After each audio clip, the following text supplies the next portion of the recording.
In the small, remote village of Cedarbrook, nestled deep within a dense, foreboding forest, the locals whispered of a legend that sent shivers down their spines. The tale was one of dread and terror, passed down from generation to generation, warning of the Faceless Man. It was said that this malevolent entity wandered the woods on moonless nights, searching for unsuspecting souls to ensnare. As the moon cast an eerie pallor over Cedarbrook, a group of curious friends decided to put the legend to the test. Among them was Sarah, a bright, adventurous young woman, known for her insatiable curiosity. Her friends Michael, Lisa, and Chris were lured by her enthusiasm and dared not defy her when she proposed a midnight expedition into the heart of the forbidden forest. The forest was a dark and tangled labyrinth where gnarled trees seemed to reach for the heavens, their branches obscuring the moon's gentle glow. The closer they ventured toward the heart of the forest, the denser the shadows became, and the sense of dread intensified. Hours passed, and the forest grew eerily quiet, save for the whispering of leaves and the distant howling of wolves. Their path meandered deeper into the woods, and a pervasive unease took hold of them just as they began to consider turning back. A sudden rustling in the underbrush made them freeze. A figure emerged from the shadows slowly, as if the night itself had birthed it. It was the Faceless Man, a silhouette devoid of features save for a void where a face should have been. The entity exuded an aura of malice, and the mere sight of it sent a chill down their spines. Frozen in terror, the group watched as the Faceless Man approached.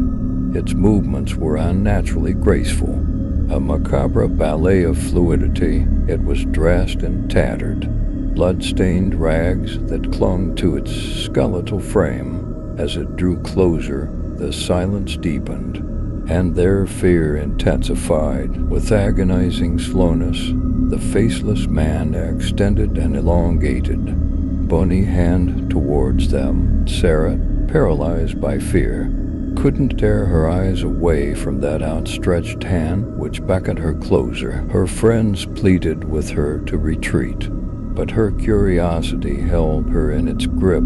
She took a tentative step forward, her trembling legs propelling her toward the Faceless Man. As her fingertips brushed its skeletal hand, a wave of pure malevolence washed over her, and the world twisted and contorted. She was plunged into a nightmare of pain, suffering, and despair. Her mind racked with torment.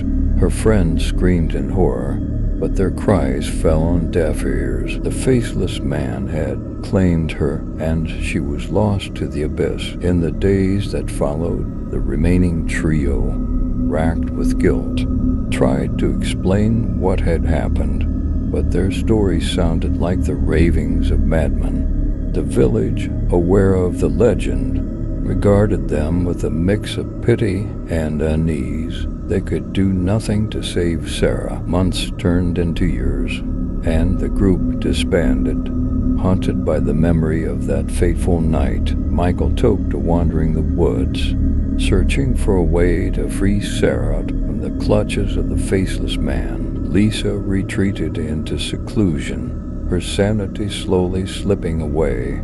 Chris, plagued by nightmares, lived a life of perpetual dread. No one ever ventured into the forbidden forest again, and the legend of the Faceless Man continued to be whispered in hushed tones. The village of Cedarbrook had learned its lesson, for they knew that some mysteries were best left undisturbed, and that the darkness within the heart of the woods concealed horrors beyond human comprehension. The Faceless Man remained a sentinel of the night, lurking in the shadows, a reminder to all that there are places best left unexplored, and that curiosity can sometimes lead to a fate far worse than death. Years had passed since that haunting night in Cedarbrook. The village had shrouded the tragic events in a veil of secrecy, a collective agreement to bury the terrifying memory deep within the confines of their folklore. Yet, the repercussions of that ill-fated evening continued to echo through the lives of those who had braved the woods. Michael, consumed by an unyielding determination to rescue Sarah, had become a recluse. He spent endless days poring over ancient tomes, seeking elusive clues within the cryptic writings of forgotten scholars and mystics. His once lively demeanor had waned, replaced by a steely resolve and a haunted gaze. Lisa, on the other hand, had descended into a world of shadows and whispers. She was convinced that the answers lay hidden in the dark alleys of her dreams. Her days merged with her nights, blurred by the ceaseless pursuit of fragmented visions that tormented her sleep. She scribbled feverishly in her journals, attempting to piece together the cryptic messages she believed were sent by Sarah. From the other side, Chris, burdened by an unspoken guilt, tried to lead a semblance of a normal life. He moved away from Cedarbrook, seeking solace in a bustling city far from the haunting memories. However, his efforts to forget were in vain. Nightmares plagued him, relentless in their reminder of the horrors they had witnessed. As fate would have it, their paths converged once more when a series of enigmatic occurrences in Cedarbrook drew them back to the village. Whispers began to spread of strange sightings in the forest, a resurgence of the Faceless Man's presence. Determined to uncover the truth, Michael, Lisa, and Chris found themselves reluctantly drawn together, united by their shared past. Their reunion was tense, each harboring their own inner demons. Michael with his weary determination, Lisa lost in her quest for understanding the dreams, and Chris grappling with the guilt that gnawed at his soul. Driven by a resurgence of curiosity mixed with fear, the trio ventured back into the heart of the forbidding woods. The forest, much like their memories, had remained unchanged, ominous, silent, and foreboding. Shadows danced with sinister intent as the branches intertwined above, creating a canopy that obscured the heavens. Their journey led them deeper, tracing the same steps they had taken years before. As they delved into the labyrinth of trees and creeping vines, the air thickened with an eerie chill, and the atmosphere grew oppressive, suffused with the malevolent aura that was synonymous with the Faceless Man's presence. In the heart of the woods, an ethereal glow pulsed softly. The trio approached cautiously, their steps faltering as they neared the eerie light. The once forgotten clearing, a place etched in their memories, stood before them, a place where Sarah had vanished into the clutches of the Faceless Man. With trepidation and a silent exchange of understanding, Michael, Lisa, and Chris stepped into the radiant pool of light, hoping to unravel the mystery and perhaps find closure. Suddenly, a chilling wind whipped through the clearing, and the ground quaked beneath their feet. The glow intensified, casting elongated shadows that twisted and contorted. A figure materialized from the luminous haze, a specter that bore an uncanny resemblance to Sarah. Her form, wrapped in an otherworldly luminescence, appeared as a harbinger from a realm beyond. She was an apparition, her visage shifting and flickering like a specter caught between worlds. "My friends," her voice echoed, a haunting melody, "you have trespassed once more into the domain of the Faceless Man." With a melancholic gaze, she warned them of the peril they faced, the dangers of meddling with forces they could not comprehend. Sarah's voice, tinged with sorrow, relayed a message of futility, a plea for them to cease their quest and depart the woods before it was too late. But their determination was unyielding.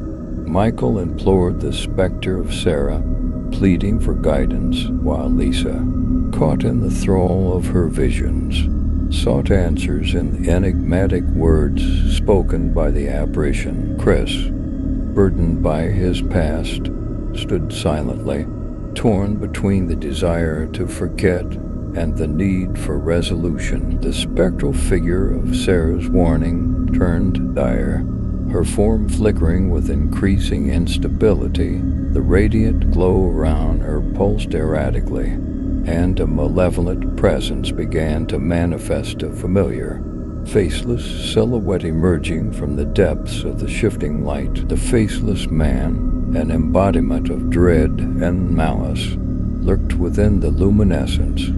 It advanced toward the trio, its form radiating a palpable malevolence that suffused the very air around them. As terror gripped their hearts, the spectral Sarah's form wavered, her warning turning frantic. "Flee. You must flee now. He cannot be defied." But it was too late. The Faceless Man's presence enveloped the clearing in an otherworldly tempest, a maelstrom of darkness and light that tore the fabric of reality. The world twisted and contorted, and the trio found themselves caught within a nightmarish vortex of despair and torment. Their screams mingled with the howling winds, their voices lost in the cacophony of the otherworldly realm. Reality fractured, and the line between the tangible and the intangible blurred as the Faceless Man claimed them, dragging their consciousness into the abyss. In the aftermath, the woods fell silent once more. The spectral Sarah's warning lingered in the air, a mournful echo of a tragedy that repeated itself, a tale of curiosity and defiance that dared to challenge forces far beyond mortal comprehension. The legend of the Faceless Man persisted, a cautionary tale that would echo through the ages, a tale of those who dared to seek answers in the heart of the unknown, only to be consumed by the darkness that lay within. And so the village of Cedarbrook shuddered in fear, knowing that the horrors within the woods would forever remain a mystery, a secret guarded by the malevolent entity known as the Faceless Man.